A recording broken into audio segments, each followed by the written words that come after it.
अस्सलाम वालेकुम, मैं डॉक्टर सारा सफदर के फोरम से मुखातिब हूँ। उम्मीद है आप सब खैरियत से होंगे। आज हम बात करेंगे कि बच्चे की जल्द डिलीवरी के लिए कैस्टर ऑयल का इस्तेमाल। अक्सर लोग 9वां महीना शुरू होते ही बच्चे की नॉर्मल डिलीवरी के लिए हामला खातून को कैस्टर ऑयल देते हैं।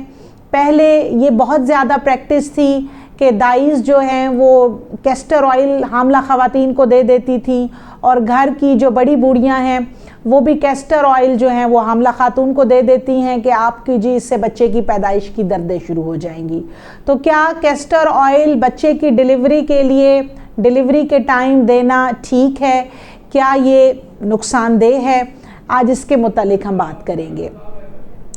कैस्टर ऑयल की जो कंपोजिशन है, सबसे पहले हम इसकी बात करते हैं कि ये इस तरह की इसकी कंपोजिशन है कि ये जो हमारी गट है यानी आंतें हैं उसके ऊपर जो है उसके स्मूथ मसल्स के ऊपर अफेक्ट डालता है, जिसकी वजह से जो स्टूल जो है वो मोशन लग जाते हैं और पतले पखाने जिसको कहते हैं वो हामला खातून जो है वो पास करने लगती है।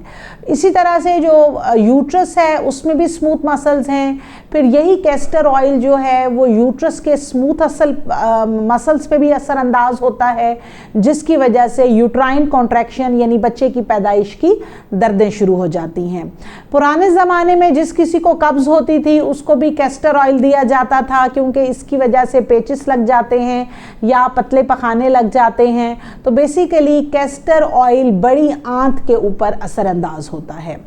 लेकिन जब कैस्टर ऑयल को आप रेगुलर यूज़ कर रहे होते हैं तो फिर ये ब्लड में एब्जॉर्ब होकर बच्चे की आंतों पर भी असरअंदाज होता है, जिसकी वजह से बच्चा पेट में पखाना कर देता है। बच्चा डिलीवरी के बाद 24 घंटे के अंदर जो पहला पखाना करता है उसको हम मेकोनियम कहते हैं। उसका रंग जो है वो सब्ज़ होता है। जब ये पखाना जो बच्चे ने पैदाइश के बाद करना है, कैस्टर ऑयल की वजह से वो माँ के पेट के अंदर ही कर देता है और बच्चा जिस थैली में होता है उसके आगे पीछे पानी होता है, यही मेकोनियम जो है उस पानी के साथ मिक्स होना शुरू हो जाता है और ये पानी जिसके अंदर मेकोनियम है यानी बच्चे का पखाना है, ये मुंह के ज़रिए बच्चे की सांस की नाली में चला जाता है, जिसको हम मेकोनियम एस्पिरेशन कहते हैं। और ऐसे बच्चों की जो है फिर हरकत पेट में कम होना शुरू हो जाती है, बच्चे की हार्ट बीट कम हो जाती है। और अगर बच्चा बहुत ज़्यादा पेट में पखाना कर दे तो ऐसे बच्चे जब पैदा होते हैं तो उनकी कॉर्ड भी सारी सब्ज़ रंग की होती है, मेकोनियम स्टेन्ड होती है। बच्चे का जो जिस्म का कलर है वो भी मेकोनियम स्टेन्ड हो चुका होता है, यानी सब्ज़ी माइल सब्ज़ तरह से हो चुका होता है, जिस तरह से बच्चा पैदाइश के बाद जो है वो सब्ज़ रंग का पखाना करता है। तो ऐसे बच्चों को जो है बहुत से मसाइल के साथ साथ पैदाइश के फ़ौरन बाद नमूनिया का मसला भी होता है, क्योंकि वो मेकोनियम को एस्पायरेट कर चुका है। तो डियर लेडीज़ जो मुझे सुन रही हैं, जो कैस्टर ऑयल है वो आप बिल्कुल भी डिलीवरी के टाइम इस्तेमाल ना करें। आप देखें कि बाज़ पेशेंट तो ऐसे होते हैं जिनको 2-3 पतले पेचिस आए और उसके साथ उनको दर्दें शुरू हो गई। अच्छा, कुछ ख़वातीन ऐसी होती हैं जिनकी थैली फट जाती है तो वो पानी जो है उनका वाइट आना चाहिए, तो वो मेकोनियम के कलर की वजह से सबस पानी आने लग जाता है। ऐसी ख़वातीन की तो तशख़ीस हो जाती है या वो फिर डॉक्टर के पास रिपोर्ट होती हैं और जब उनका CTG किया जाता है या अल्ट्रासाउंड किया जाता है तो उसके ऊपर डिटेक्ट हो जाता है कि बच्चे की जो है वो हार्ट बीट कम है, बच्चे के दिल की धड़कन कम है, बच्चे ने पेट में पखाना कर दिया है।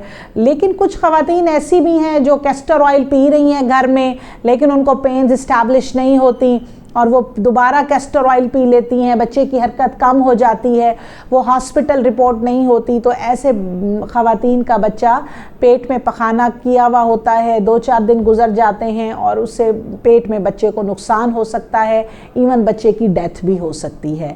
तो इससे बेहतर है कि अगर आपका टाइम पीरियड पूरा हो गया है और आपको पेन स्टार्ट नहीं हुई तो आप अपनी कंसल्टेंट गायनाकोलॉजिस्ट से कांटेक्ट करें। अब इतनी अच्छी अच्छी मेडिसिन आ गई हैं जिससे आपको आर्टिफिशियल पेन्स या मसनूई दर्दें लगाई जा सकती हैं और आप बाआसानी जो है वो डिलीवर हो सकते हैं।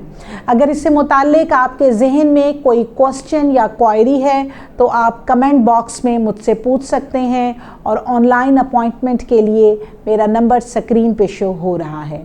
Thank you so much.